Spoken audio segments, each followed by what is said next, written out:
What are you listening to? Who are you listening to? Is it your ancestors? Is it women? Is it nature? These are some of the questions that Nemonte Nenquimo asked and continues to ask all humanity in regards to the current state of our planet. But who is Nemonte Nenquimo and why you should know about her and her work? Nemonte is a 36-year-old Guarani activist who has been highly vocal about defending the rights of the planet and the rights of the indigenous people who live in the Amazon rainforest and take care of its land. She appeared in the cover of Times magazine as one of the 100 most influential people of 2020, and she was awarded the Goldman Environmental Prize a couple months ago. The Guarani are one of the many hunter-gatherer indigenous communities who live in the depths of the Amazon rainforest. Nemonte was born in an area near the Yasuni ITT Park in the province of Pastaza, Ecuador. The Yasuni ITT Park is known worldwide for two things. Number one, this region features an extraordinary and record-breaking biodiversity, so much so that in 1989 the park was designated by the UNESCO as a biosphere reserve and cultural heritage site. This is due to the fact that this area was one, if not the only region in the world that did not freeze during the last ice age, becoming a refuge for a large number of species that were able to survive the ice age and be present today. And number two is that underneath this rich area, there is a large amount of oil, which started to be extracted in 2013 after a failed international initiative to protect the Amazon rainforest from fossil fuel extraction. Fossil fuel and mineral extraction have been the main polluters of the Amazon rainforest, not only killing a large portion of the wildlife and vegetation of the area, but also affecting the lifestyle and health of the indigenous communities who live there. And under this climate is where Nemonte appeared. She is the appointed leader of the Guarani community in Pastaza, who is now famous for winning a lawsuit against the government of Ecuador to stop the fossil fuel extraction in some areas of the Amazon region and ask for indigenous informed consent before starting any activity on their land. Nemonte's work has been highly inspired by the Guarani cosmovision and its deep connection to nature. First of all, the Guarani self-conceive as the guardians of the Amazon rainforest, the children of the jaguar, and they are always ready to defend their land. In fact, Nemonte has said in many interviews that they fight to protect the Amazon not only for themselves and their families, but also for the entire world. In Nemonte's words, the Guaranis fight to protect life itself. Nyame Enomenga, an elder of the Guarani tribe, explains that the planet is like us. She is alive and she thinks. She has blood like a person. The earth breathes and the water runs the planet like blood runs in her veins. If we love the planet, Nyame says, it is because she is full of life. If she gives life, it is because she has life, so much so that the animals go around shouting of joy. The planet holds plants and animals, and the more we take care of her, the more life she will have, and she rejoices or saddens according to how we treat her. The Guarani also talk about the deep interconnection that exists between all living beings who are sharing the same ground. And they say that when women make their voices heard, it is because something is wrong with the planet and humanity needs to take action fast. This is why today I will dive into some of the ways that Guarani women, led by Nemonte, have used their voices in speech and song to communicate the pain of the planet and inspire all of us to take action to protect it. As mentioned before, in the Guarani culture, women play a huge role. In the words of Guarani women, porque la mujer se siente también. Si la tierra está enferma, cuando llegan los pozos petroleros o despanquen nuevas carreteras, es un dolor para ella.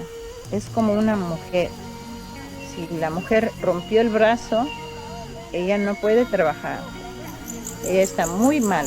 Asimismo la tierra también, cuando hay desbanque o nuevas carreteras, también es dolor para ella.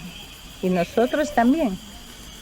Porque las mujeres guaraní nos han dicho a nosotros, nuestras abuelas, ustedes son de la tierra.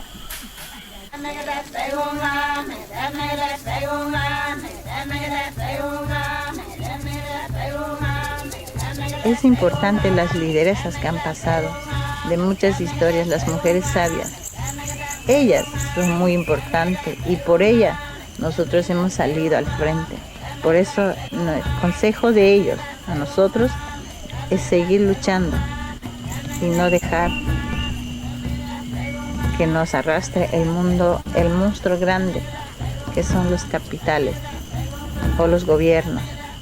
Por eso nosotros más bien vamos a juntarse más mujeres para pelear al monstruo grande. Entonces las mujeres tenemos que hacer socializar, como dijo, políticamente, escuela de la política, tenemos que hacer rápido esto para que ella tenga más fuerzas, más hábil. Esa selva estamos dando al mundo desarrollado, como dice, para que pueda vivir la humanidad. Pero si los amazónicos, si no estuviéramos acá cuidando como guardianas o luchando por esa selva, los hijos de gobierno, ¿dónde van a tener el aire? No hay más selva, no va a haber más selva en el futuro.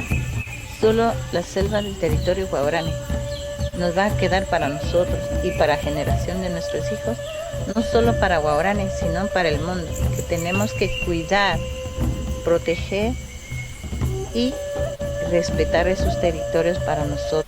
This sentiment was the one that inspired the Guarani community to organize, protest, and sue the government of Ecuador for violating their rights and the rights of Pachamama, also known as Mother Earth, which has a couple of articles in the Ecuadorian Constitution dedicated to her protection and proper care. However, their lawsuit against the government was met with racism and discrimination. In fact, during one of the hearings, the judge presented unfair and discriminatory behavior towards the Guarani women present that day. But this discrimination was faced with song. The Guarani women interrupted the hearing and started singing non-stop until the hearing was suspended and they were heard. This is the song they sang.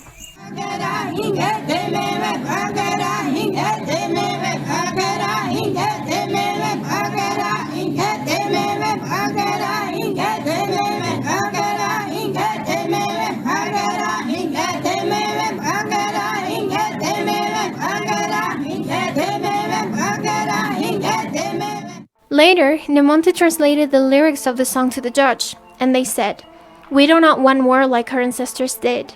We only want to be heard." Here, once more, the Guarani women emphasized the importance of the voice as their primary tool to fight injustices and protect their land. Norma Nenquimo, another Guarani woman present in court, said, "In our resistance, women are at the front line because we are a voice for peace. We are mediators with other nationalities and authorities," she clarified. One crucial piece of evidence that was brought to court was the territorial mapping that the Guarani created. In contrast to governmental maps that have information about oil wells, this new map shows sacred territories for the Guarani, areas where medicinal plants exist, cemeteries, and the homes of the Guarani people. During the entire lawsuit, Nemonte and her community were clear and firm with their demands. After the Guaranis won the lawsuit in April 2019, Nemonte was reassured of the power of speaking the truth. In an interview with a local newspaper, she said, "The government has not respected the rights of nature. That's why the truth won. It is very difficult to face a giant monster such as the oil companies and the power they have. We, the WOW, are few, but with wisdom and with the support of our grandparents, we have worked. Our grandmothers in our songs said that without land, without water, there is no life. This fight is not just for indigenous peoples. In the world, they talk about climate change, but that comes because they are cutting and polluting the planet. They think that the indigenous peoples, the WOW, are ignorant, but we do know and worry about the future. Capitalism only wants to extract, seize without thinking about the future. Many times, the authorities go up. I'm not speaking ill of the men," she clarifies, "but sometimes they do not think about the future, but want to take advantage of the power and money. Women from home, we're always worried because we want a better world." Nemonte's message is clear. Como mujeres amazónicas nunca vamos a quedar calladas. Vamos a seguir hablando, vamos a seguir pronunciando, vamos a seguir hablando nuestras voces que deben respetar. Her voice and the voices of all Guarani women speak the truth that is constantly negated by the quote-unquote developed world.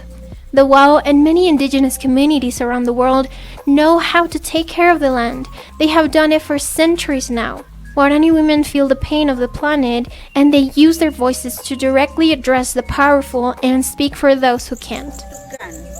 Un tucán ave viene, escucha muy lejos, ve. Tucán siempre canta, habla, grita. Yo soy así, yo quiero defender así. Somos valientes, no te puedes tocar. Respétame nuestro territorio. Hágame caso, la tierra es mío, mi río es, nuestro bosque es. Déjame paz. There is only one thing left to do, and that is to listen. After all this, what will you be listening to? Who will you be listening to? Will it be your ancestors? Will it be women? Will it be nature?